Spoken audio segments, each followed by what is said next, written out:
Syariah tentang pembiayaan konsumtif, akad jual beli dan jual beli salam, dan akad jual beli istisna. Saya Ilvi Ayu Lestari.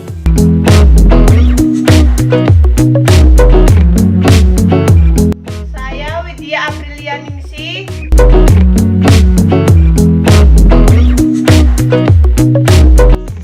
Saya Safi Hikmatul Zahro.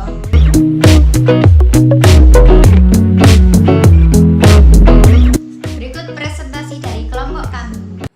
Yang pertama, tentang pembiayaan konsumtif.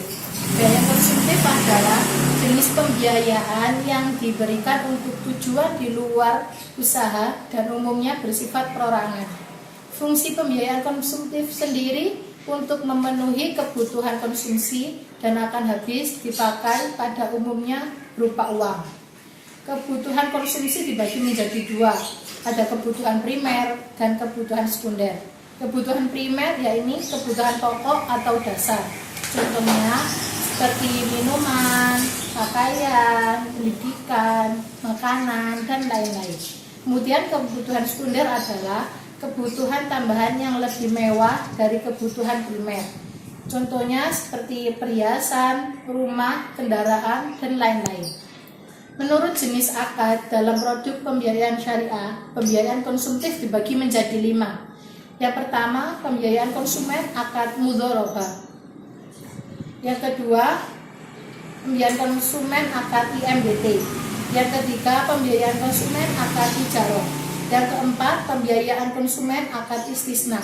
Yang kelima, pembiayaan konsumen akad qard dan akad ijarah. Kemudian, langkah-langkah penetapan akad pembiayaan konsumtif yang perlu dilakukan. Yang pertama, apabila pembiayaan yang dibutuhkan nasabah untuk kebutuhan konsumtif semata, maka harus dilihatkan sisi apakah pembelian tersebut berbentuk pembelian barang atau jasa. Kemudian yang kedua, jika untuk pembelian barang ada 2 faktor yang harus diperhatikan. Yang pertama, ready stock atau pembiayaan murabahah. Yang kedua, tentang goods in process. Intinya pembiayaan salam jika proses barang di bawah 6 bulan. Kemudian yang ketiga, jika pembiayaan untuk memenuhi kebutuhan nasabah di bidang jasa, maka pembiayaan yang diberikan adalah ijarah. Kemudian mengklarifikasikan pembiayaan oleh bank ada 2, yakni pembiayaan sindikasi dan pembiayaan non sindikasi. Di sini saya akan menjelaskan tentang jual beli. Yang pertama, pengertiannya. Perjanjian tukar menukar barang yang mempunyai nilai dan terdapat keridoan di antara kedua belah pihak. Selanjutnya, konsep jual beli dalam fatwa DSN MUI. Ada 2. Yang pertama, jual beli mutlak, yaitu barang dengan barang. Yang kedua, sarf, yaitu uang dengan uang. Yang ketiga, harus kontan, mata uang sejenis atau lain jenis. Berikutnya, terdapat 2 pokok perbedaan praktik jual beli, yaitu yang pertama, penggunaan model pembayaran cicilan pada transaksi baik syariah. Pada zaman dahulu belum ada model pembayaran dengan cara cicilan.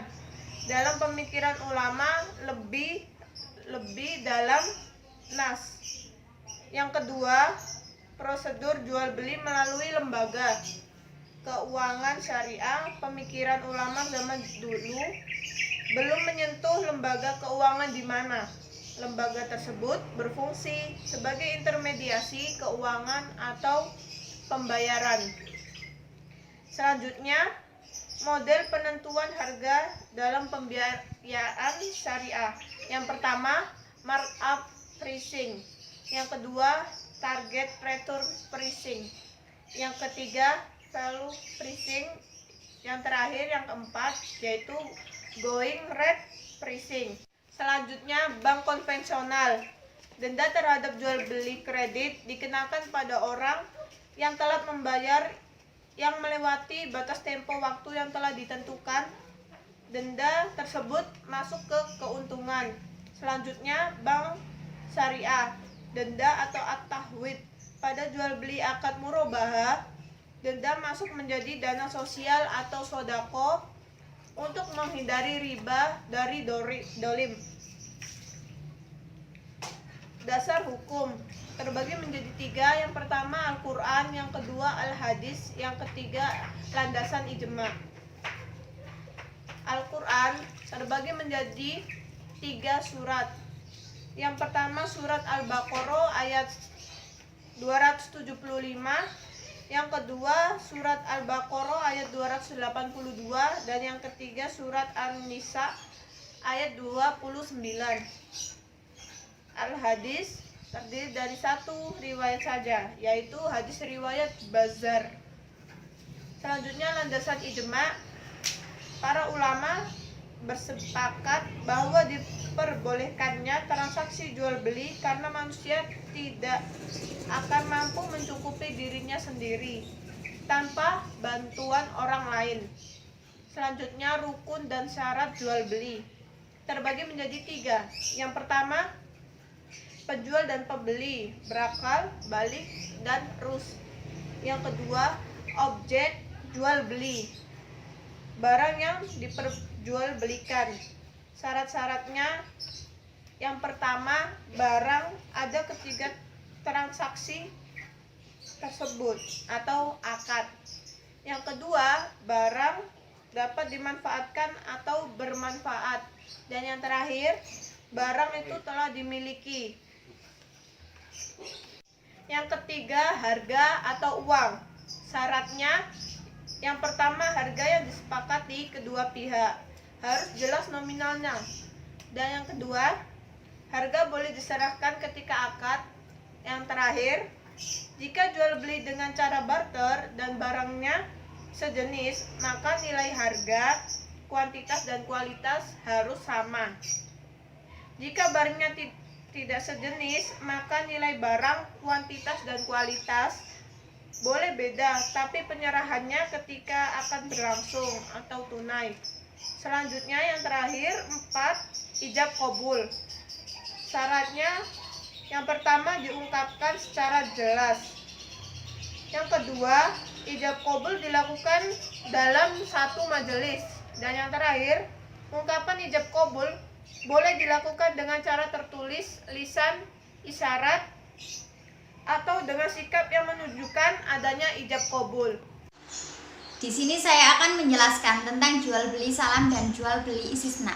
Untuk yang pertama, jual beli salam.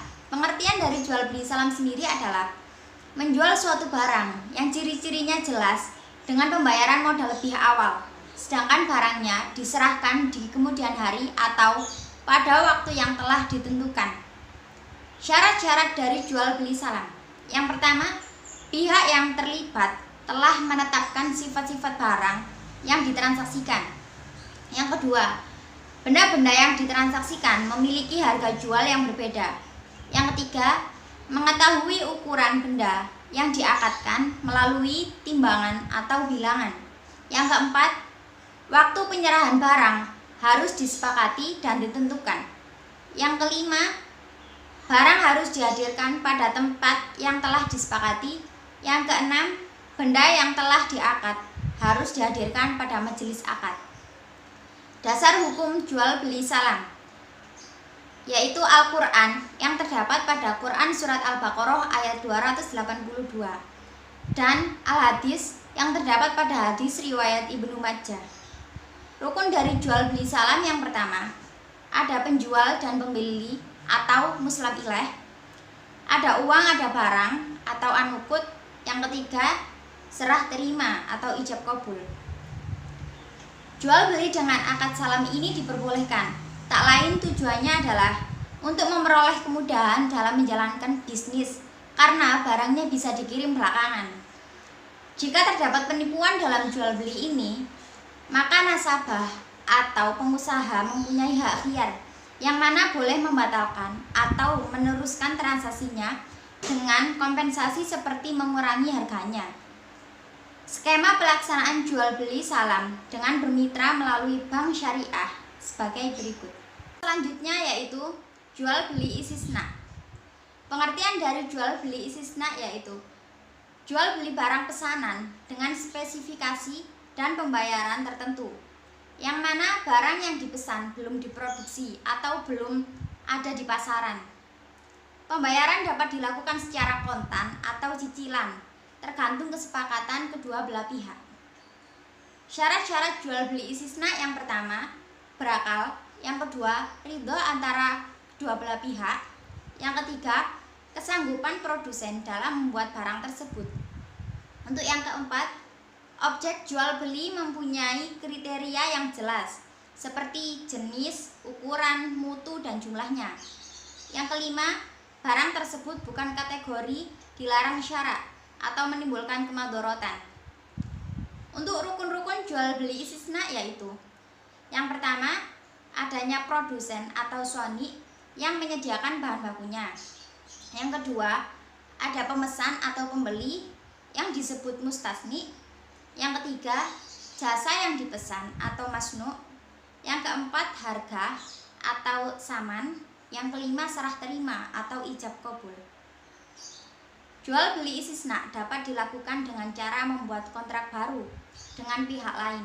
Kontrak baru tersebut dengan konsep istisna paralel. Pelaksanaannya ada dua bentuk. Untuk bentuk yang pertama yaitu produsen dipilih oleh pihak bank syariah dengan skema sebagai berikut. Untuk bentuk yang kedua, produsen dipilih sendiri oleh nasabah dengan skema sebagai berikut. Dasar hukum jual beli istisna sama dengan jual beli salam, karena ia merupakan bagian dari jual beli salam. Sekian ini dari presentasi kami. Mohon maaf bila ada salah kata dan perbuatan. Kami undur diri. Wassalamualaikum